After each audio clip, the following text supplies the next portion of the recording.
অধ্যায়ে আছে ত্রিভুজের দুটি বাহু ও তাদের বিপরীত কোণের সম্পর্ক। এই অধ্যায়টা জানতে গেলে আমাকে জানতে হবে সর্বসম কাকে বলে। দুটো ত্রিভুজের ক্ষেত্রে যখন সর্বসম, কথাটা মানে হচ্ছে সর্বসম, সব দিক দিয়ে সমান, একটা ত্রিভুজ আর একটা ত্রিভুজের সঙ্গে যখন তার তিনটে বাহু, একটা ত্রিভুজের তিনটে বাহু এবং তিনটে কোণ অন্য ত্রিভুজের তিনটে বাহু এবং তিনটে কোণের সঙ্গে যখন সমান হয়ে যাবে, তখন সেই ত্রিভুজ দুটোকে আমরা বলবো সর্বসম ত্রিভুজ। এই কথাটার মানে যদি বুঝতে পারছো, সর্বসম সব দিক দিয়েই সমান। ত্রিভুজে কি থাকছে? তিনটে কোণ, তিনটে বাহু এবং তিনটে শীর্ষবিন্দু। এখানে কোণ আর বাহুর মধ্যে সম্পর্ক। সর্বসম হওয়ার অনেকগুলো শর্ত আছে। দেখো এখানে আমরা লিখেছি ত্রিভুজ, দুটি ত্রিভুজ সর্বসম হওয়ার শর্ত এস এ এস। এস মানে হচ্ছে সাইড, এ ফর অ্যাঙ্গেল, আবার এস ফর সাইড, মানে বাহু, কোণ, বাহু, যেটা এখানে বাংলায় লেখা আছে। বলে দিচ্ছি কাকে বলে, আমি আগে একবার বলে দিই। A A S angle, angle side, অর্থাৎ কোণ, কোণ, বাহু। 3 নাম্বার হচ্ছে S S S side, side, side, বাহু, বাহু, বাহু। 3 নাম্বার হচ্ছে আর এইচ এস, এটা সমকোণী ত্রিভুজ। R for right angle, H for hypotenuse মানে অতিভুজ, এবং এস ফর হচ্ছে সাইড, আর একটা বাহু। এবার প্রথমটার ক্ষেত্রে আসছি, S S S, S A S, sorry, S A S side, angle, side. একটা ত্রিভুজের যদি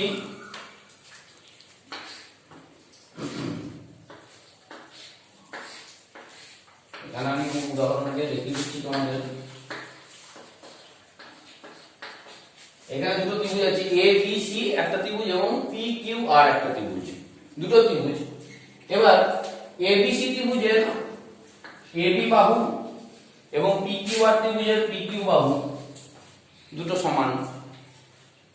এই ত্রিভুজের বিসি বাহু পি কিউ আর ত্রিভুজের কিউ আর বাহুর সঙ্গে সমান, এবং এবি ও বিসি বাহুর অন্তর্ভুক্ত কোণ এই কোণ এবিসি, এবং ত্রিভুজ পিকিউআর এর পিকিউ ও কিউআর বাহুর অন্তর্ভুক্ত কোণ পিকিউআর, এই দুটো যদি সমান হয় তাহলে এই ত্রিভুজের এই বাহু এই ত্রিভুজের এই বাহুর সঙ্গে সমান, এই বাহুটা এই বাহুর সঙ্গে সমান, এবং এই কোণটা এই কোণটার সঙ্গে সমান।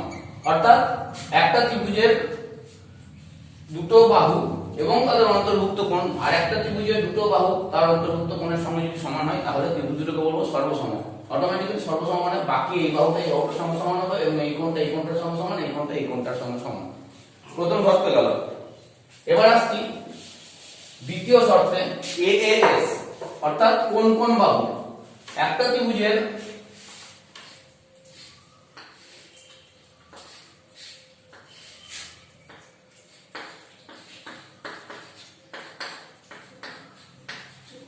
কোণ, কোণ, বাহু, এই কোণটা এই ত্রিভুজের এই কোণের সঙ্গে, এই কোণটা এই ত্রিভুজের এই কোণের সঙ্গে, এবং এই বাহুটা এই ত্রিভুজের এই বাহুর সঙ্গে। তাহলে দুটো কোণ, একটা ত্রিভুজের দুটো কোণ এবং একটা বাহু আর একটা ত্রিভুজের দুটো কোণ এক বাহুর সঙ্গে যদি সমান হয়, সেই ক্ষেত্রে বলবো ত্রিভুজ দুটো পরস্পর সর্বসম, মানে বাকি দুটো বাহু এবং বাকি একটা কোণ তাদের সঙ্গে সমান হবে। 3 নাম্বার আসছি, দুটো ত্রিভুজের এসএসএস মানে বাহু, বাহু, বাহু, অর্থাৎ একটা ত্রিভুজের তিনটে বাহু অন্য ত্রিভুজের তিনটে বাহুর সঙ্গে যদি সমান হয়, সেই ক্ষেত্রেও আমরা ত্রিভুজ দুটোকে সর্বসম বলতে পারি। অর্থাৎ এই ত্রিভুজের এই বাহুটা এই ত্রিভুজের এই বাহুর সঙ্গে, এই ত্রিভুজের কিউআর বাহুটা এক্স ওয়াই জেড ত্রিভুজের ওয়াই জেড বাহুর সঙ্গে, এবং পিকিউআর ত্রিভুজের পিআর বাহুটা এক্স ওয়াই জেড ত্রিভুজের এক্স জেড বাহুর সঙ্গে যদি সমান হয়, অর্থাৎ এই ত্রিভুজের এই বাহুটা এই বাহুটার সঙ্গে, এই বাহুটা এই বাহুটার সঙ্গে, এবং এই বাহুটা এই বাহুটার সঙ্গে যদি সমান হয়, সেই ক্ষেত্রে আমি ত্রিভুজ দুটোকে সর্বসম বলতে পারবো। তাহলে 3টে গেল। এবার আসছি লাস্ট একটা, আর এইচ এস, অর্থাৎ এখানে দুটো সমকোণী ত্রিভুজের কথাই আসবে। আর ফর কি বলেছি? রাইট অ্যাঙ্গেল, এইচ ফর অতিভুজ মানে ইংরেজিতে অতিভুজ ইংরেজিতে হাইপোটেনিউস, এবং এস ফর হচ্ছে সাইড। তাহলে দুটো সমকোণী ত্রিভুজের অবশ্যই একটা কোণ সমকোণ হবে,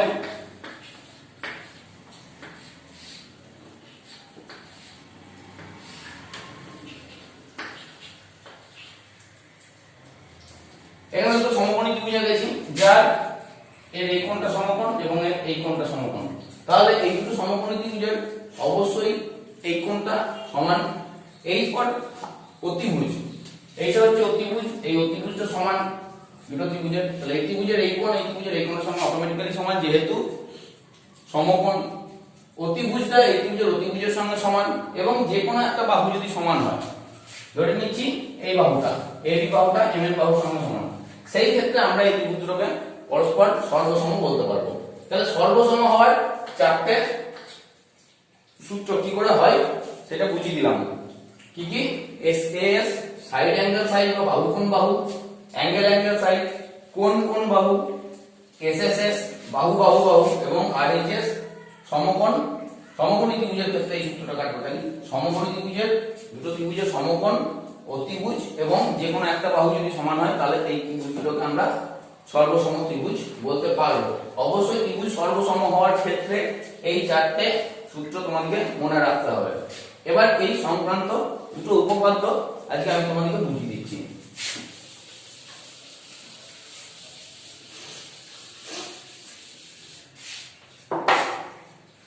তোমরা দেখবে 5 নম্বর উপপাদ্য আছে। 5 নম্বর উপপাদ্য কি আছে?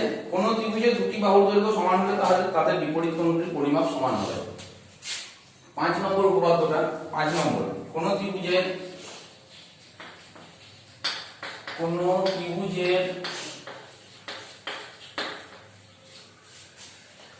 দুটি বাহুর দৈর্ঘ্য সমান হলে দুটি বাহুর দৈর্ঘ্য সমান হলে তাদের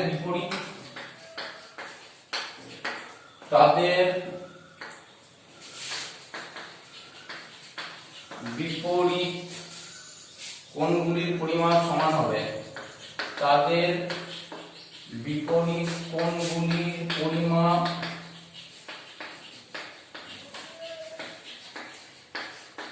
সমান হবে। অর্থাৎ কোন ত্রিভুজের উপপাদ্যটা কি? কোন ত্রিভুজের দুটি বাহুর দৈর্ঘ্য সমান হলে তাদের বিপরীত কোণগুলির পরিমাপ সমান হবে। অর্থাৎ এটা তোমাদের সাধারণ যেটা দিয়ে দেয় সূত্রটা, আমি জাস্ট ছবি এঁকে তোমাদেরকে বোঝানোর চেষ্টা করছি।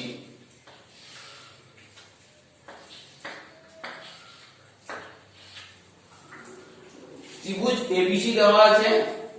কোন ত্রিভুজের দুটি বাহুর দৈর্ঘ্য সমান হলে মনে করব ত্রিভুজটার এবি আর এসি এই বাহু দুটো সমান। এবি সমান এসি বাহু, এটা দেওয়া আছে এটা। তাহলে প্রমাণ করতে হবে কি? প্রমাণ করতে হবে যে এই কোণটা সমান এই কোণটা, কোণ এবিসি সমান কোণ এসিবি, এটা প্রমাণ করতে হবে। প্রমাণ করার জন্য সবসময় যেটা দেওয়া থাকে তার বাইরেও আমাদের কিছু অঙ্কন করতে হয়, আঁকতে হয়। এখানে বিএসি কোণের একটা সমদ্বিখণ্ডক আনবো, যে সমদ্বিখণ্ডকটা বিসি বাহুকে ডি বিন্দুতে ছেদ করেছে। তাহলে কি করব?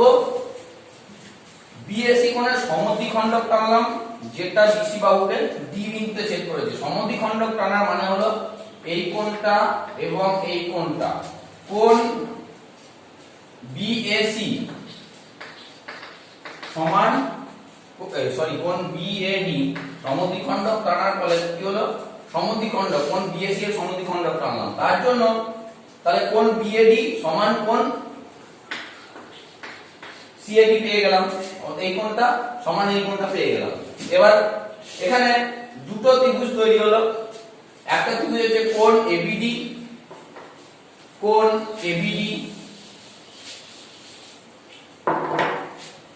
একটা দেওয়া পেয়ে গেলাম ত্রিভুজ এবিডি ও আরেকটা এবিডি, এই একটা ত্রিভুজ পেয়ে গেলাম, এবং আরেকটা ত্রিভুজ পেয়ে গেলাম ত্রিভুজ এসিডি। এবার এই দুটো ত্রিভুজ এদের মধ্যে এটা আমি প্রমাণ করছি, প্রমাণটা তোমরা নিচে করবে। ছবিটা রেখে আমাকে করতে হবে বলে আমি ডান দিকে করে দিচ্ছি। অবশ্যই প্রমাণ সবসময় ছবি এঁকে নিচে করতে হবে। ত্রিভুজ এবিডি এবং ত্রিভুজ এসিডি এর মধ্যে তাহলে আমরা আগে থেকে পেয়ে গেছি কি দেওয়া আছে? এই বাহুটা ত্রিভুজ এবি ডি এর এবি বাহু, সমান এই ত্রিভুজের এসি বাহু AB সমান AC, এই বাহুটা দেওয়া আছে।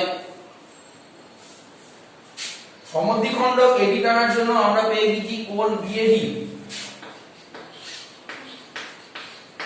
সমান কোণ CAD, এই কোণটা পেয়ে গেছি, কোণ BAD সমান কোণ CAD। তাহলে এই কোণটা পেয়েছি এবং AD টা হচ্ছে সাধারণ বাহু, AD হচ্ছে সাধারণ বাহু। তাহলে বাহু পেয়ে গেছি, একটা বাহু পেয়ে গেছি, সাইড, এই ত্রিভুজ দুটোর মধ্যে একটা সাইড পেলাম, এই ত্রিভুজের এই বাহু এই ত্রিভুজের এই বাহু সমান। এই কোণ পেয়েছি, এই কোণ সমান, এই কোণ দুটো সমান এবং এটা আবার সাধারণ বাহু মানে এই বাহু দুটো সমান। তাহলে এই ত্রিভুজটা এই ত্রিভুজের সঙ্গে সর্বসম, কি সূত্র ধরে? সাইড অ্যাঙ্গেল সাইড, বাহু কোণ বাহু, এই সূত্র ধরে। তাহলে কি লিখবো?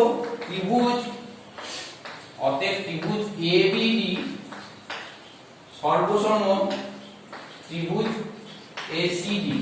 এখানে সর্বসম চিহ্ন, এইটা হচ্ছে সমান চিহ্ন দিয়ে উপরে ঢেউ লাগানো, এটা হচ্ছে সর্বসম চিহ্ন। তাহলে এই ত্রিভুজ দুটো যখন সর্বসম হয়ে গেল আমরা অটোমেটিক্যালি বলতে পারবো তাহলে কোণ ABD সমান কোণ ACD বা কোণ ABC। তাহলে যখন হয়ে গেল তাহলে অতএব কোণ ABD সমান কোণ ACD বা এর থেকে বলতে পারবো ABD যা কোণ, অতএব কোণ ABC সমান কোণ ABC সমান কোণ ACD।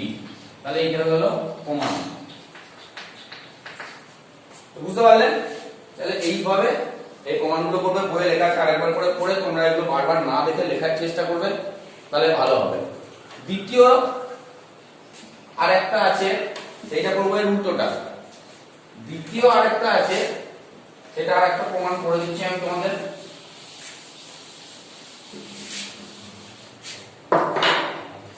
সেটা হচ্ছে একটি ত্রিভুজের দুটি কোণের পরিমাপ সমান হলে, উল্টোটা, একটি ত্রিভুজের কোন ত্রিভুজের, এখানে কি করেছিলাম, কোন ত্রিভুজের দুটি বাহু দৈর্ঘ্য সমান হলে, এখানে উল্টোটা, কোন ত্রিভুজের দুটি কোণের পরিমাপ সমান হলে, কোন ত্রিভুজের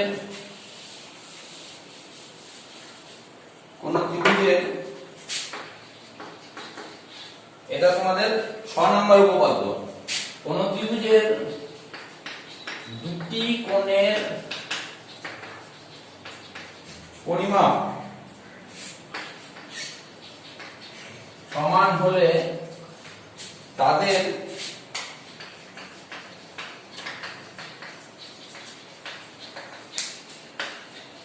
বিপরীত বাহুগুলির দৈর্ঘ্য সমান। বুঝতেই পারছো, আগেরটা ঠিক উল্টোটা, আগেরটা পেয়েছিলাম বিপরীত বাহুর দৈর্ঘ্য সমান হলে তাদের বিপরীত কোণগুলির দৈর্ঘ্য সমান, এখানে উল্টো, যে কোনো দুটি কোণের পরিমাপ সমান হলে তাদের বিপরীত বাহুগুলির দৈর্ঘ্য সমান। একই রকম ভাবে এখানে আবার একটা ত্রিভুজ আঁকবো। মনে করি ত্রিভুজ ABC এর, এবার বলে যে দুটি কোণের পরিমাপ সমান, মনে করছি কোণ ACB ABC সমান কোণ ACB দেওয়া আছে কোণ, তাহলে এটা হচ্ছে দেওয়া আছে কোণ ABC সমান কোণ ACB। তাহলে এখানে প্রমাণ করতে হবে, প্রামাণ্য কি প্রমাণ করতে, AB সমান AC, এই বাহুটা, এই কোণের বিপরীত বাহু মানে এই কোণের বিপরীত বাহু, এগুলো প্রমাণ করতে হবে। এই ক্ষেত্রেও তাই, একটা অঙ্কন করতে হবে। কোণ BAC এর সমদ্বিখণ্ডক টানবো, যেটা BC বাহুকে B বিন্দুতে ছেদ করেছে। একই রকম ভাবে যখনই সমদ্বিখণ্ডক টানলাম তাহলে আমার এই কোণ আর এই কোণ দুটো আমার সমান হয়ে গেল। এবার প্রমাণটা করব, আমাকে এটা প্রমাণ করতে হবে AB সমান AC। তাহলে অঙ্কন করলাম BAC এর কোণ BAC এর সমদ্বিখণ্ডক টানলাম AB, টানার পরে কোণ BAD এবং কোণ CAD দুটো সমান কোণ পেলাম। এবার এই ত্রিভুজ দুটোর মধ্যে, ত্রিভুজ এবিডি ও ত্রিভুজ এসিডি এর মধ্যে কি পাবো? কোণ পেয়েছি, কোণ এবিডি, এই কোণটা সমান পেয়েছি, এই কোণ দুটো সমান, কোণ এবিডি সমান কোণ এসিডি, এই কোণটা সমান পেয়েছি কোণ বিএডি, কোণ বিএডি সমান কোণ সিএডি, এটা আঁকা থেকে পেয়েছি অঙ্কন অনুযায়ী। তাহলে এইটা দেওয়া আছে, এই কোণ দুটো সমান, এখানে এইটা সমদ্বিখণ্ড টানার ফলে এই কোণ দুটো সমান পেয়েছি, দুটো কোণ সমান পেলাম, এবং এডি সমান সাধারণ বাহু। সাধারণ বাহু মানে দুটোর ক্ষেত্রে যেহেতু বাহু থাকছে অবশ্যই এটা একটা বাহু দৈর্ঘ্য, এটা সমান। তাহলে এখানে গেল অ্যাঙ্গেল, এই অ্যাঙ্গেলটার সঙ্গে সমান কোণ, এখানেও এই কোণ দুটো সমান এবং এটা সাধারণ বাহু। তাহলে কোণ কোণ বাহু, অ্যাঙ্গেল অ্যাঙ্গেল সাইড, এই সূত্রতে এটা হচ্ছে যখনই তাহলে ত্রিভুজ দুটো, অতএব বলতে পারি ত্রিভুজ এবিডি সর্বসম ত্রিভুজ এ এসিডি। অতএব এই দুটো ত্রিভুজ যখন সর্বসম হয়ে গেল তাহলে অতএব আমরা পেয়ে যাব, অতএব এবি বাহু সমান এসি। এটাই চেয়েছিল, দুটো কোণ সমান হলে তাদের বিপরীত বাহুগুলো কিভাবে সমান হবে সেটা দেখতে চেয়েছিল। এখানে পেয়ে গেলাম এবি বাহু সমান এসি বাহু। তাহলে এই ইয়েটা, তাহলে দুটো কোণ যদি সমান হচ্ছে তাহলে এই বাহু দুটো সমান হলো, এটাও প্রমাণ হয়ে গেল। তোমরা এই প্রমাণগুলো, সূত্রগুলো, সর্বসমতা সূত্রগুলো এবং এই প্রমাণগুলো বাড়িতে অবশ্যই ভালো করে পড়ে, অবশ্যই মুখস্থ নয়, ভালো করে পড়ে বারবার লিখে তৈরি করার চেষ্টা করবে। আজকে এই পর্যন্তই।